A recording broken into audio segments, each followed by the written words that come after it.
Baik, Assalamualaikum warahmatullahi wabarakatuh. Selamat siang. Kami dari kelompok 4 akan presentasikan tentang jembatan Weston pada instrumentasi industri. Perkenalkan, nama saya Batis Pantela Nugroho Saputro dengan rekan-rekan saya yang pertama Habib Alwi, yang kedua Muhammad Faris Nurdianto, dan yang ketiga Tiara Amalia Utomo. Di sini saya akan menjelaskan tentang pengertian jembatan Weston. Jembatan Weston merupakan suatu susunan rangkaian listrik untuk mengukur suatu tahanan yang tidak diketahui harganya atau besarannya. Alat ukur yang ditemukan oleh Samuel Hunter Christie pada tahun 1833, kemudian dipopulerkan oleh Sir Charles Weston pada tahun 1843. Alat ini digunakan untuk mengukur suatu hambatan listrik yang tidak diketahui dengan menyeimbangkan dua kali dari rangkaian jembatan. Alat ukur ini digunakan untuk memperoleh ketelitian dalam melaksanakan pengukuran terhadap suatu tahanan yang memiliki nilai relatif kecil.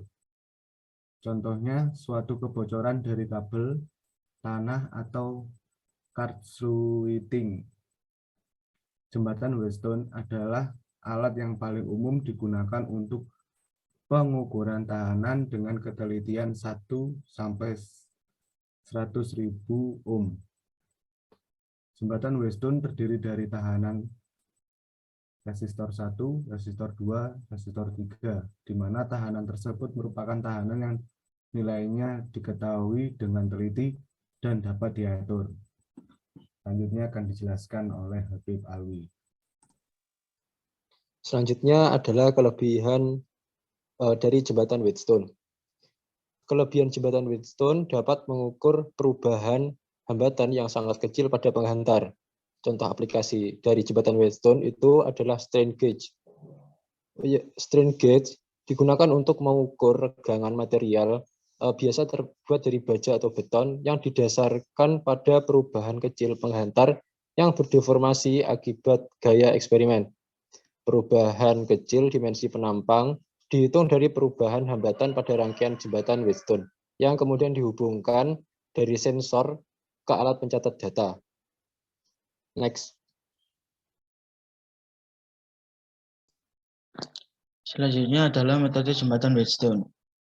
Hasil kali antara hambatan berhadapan yang satu akan sama dengan hasil kali hambatan-hambatan berhadapan lainnya. Jika pada potensial antara C dan D bernilai 0 dengan persamaan R1 dikali R3 sama dengan R2 dikali R4. Percobaan ini dilakukan dengan mengacu pada hukum Ohm dan hukum Kirchhoff 1. Hukum Ohm adalah kuat arus dalam sebatang kawat berbanding lurus dengan tegangan dan berbanding terbalik dengan hambatan. Hukum Kirchhoff 1 adalah jumlah arus yang menuju suatu titik cabang sama dengan jumlah arus yang meninggalkannya. Next. Berikut adalah penerapan hukum Kirchhoff dan hukum Ohm untuk memperoleh persamaan R1 dikali R3 sama dengan R2 dikali R4. Persamaan di loop 2.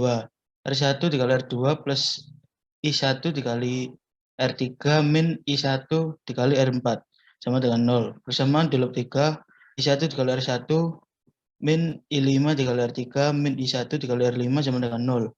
Jika tidak ada arus yang mengalir ke R5 atau I1 sama dengan 0, maka persamaan loop 2 adalah I1 dikali R2 min I1 dikali R4 sama dengan 0. Persamaan loop 3 I4 dikali R1 min I5 dikali R3 sama dengan 0. Bagi persamaan di loop 2 dengan persamaan di loop 1, maka akan memperoleh bentuk berikut. I1 dikali R2 min I1 dikali R4 per I4 dikali R1 min I5 dikali R3 sama dengan 0. Dan R2 per R1 sama dengan R4 per R3 atau R2 dikali R3 sama dengan R1 dikali R4. Selanjutnya akan dijelaskan oleh Tiara. Untuk implementasi jembatan Weston industri ada yaitu menimbang berat menggunakan strain gauge, menggunakan sensor load cell atau sensor berat. Nah, load cell adalah sebuah alat uji perangkat listrik yang dapat mengubah suatu energi menjadi energi lainnya yang biasa digunakan untuk mengubah suatu gaya menjadi sinyal listrik. Komponen ini merupakan alat transducer yang menghasilkan keluaran proporsional dengan beban atau gaya yang diberikan. Susunan strain gauge pada load cell seperti pada di gambar ini. Melalui suatu rangkaian mekanikal, gaya akan terdeteksi oleh strain gauge yang kemudian diukur regangannya sebagai sebuah sinyal listrik. Kemudian nilai ditampilkan ke dalam suatu display pada load cell atau biasa disebut dengan deformasi strain gauge.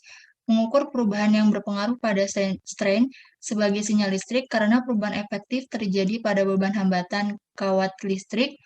Strain gauge merupakan bagian terpenting dari sebuah load cell dengan fungsi untuk mendeteksi besarnya perubahan dimensi jarak yang disebabkan oleh suatu elemen gaya.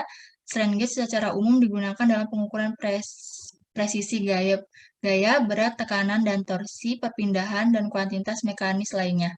Setelah dikonversi menjadi energi tegangan ke dalam anggota mekanis, strain gauge menghasilkan perubahan pada nilai tahanan yang proporsional dengan perubahan jangka panjang atau perubahan melalui lamanya proses. Output sinyal listrik biasanya disediakan berapa milivolt dan membutuhkan amplifikasi oleh penguat instrumentasi sebelum dapat digunakan. Nah, yang kedua itu ada depot air minum isi ulang. Depot air minum isi ulang telah mengalami perkembangan dan kemajuan yang sangat pesat. Ramainya pelaku bisnis ini menarik minat pebisnis kecil yang turut memenuhi pasar air minum dengan depot isi ulang yang berbeda merek dan model. Menjamurnya badan usaha di industri ini membuat banyak pihak pemilik untuk selalu berbeda dan unik dari yang lainnya. Pengembangan atau perbedaan antara suatu dengan yang lainnya tidak hanya dalam kualitas air yang dihasilkan, tetapi juga dari sistem kerja yang dimiliki atau dijalankan atau yang dijalankan. Improvisasi kecepatan dalam bekerja atau perbaikan dalam hal memuaskan pelanggan dibutuhkan bagi setiap badan usaha yang bergerak di lini ini. Otomasi sistem menjadi salah satu hal yang dipertimbangkan. Penggunaan load cell digunakan sebagai alat utama untuk improvisasi pada depot air minum isi ulang agar menjadi otomatis. Sensor ini bekerja sebagai sensor berat pada sebuah timbangan yang akan digunakan sebagai penimbang berat dari galon yang sedang dalam proses pengisian. Improvisasi ini bertujuan untuk menghentikan proses pengisian yang secara manual menjadi otomatis.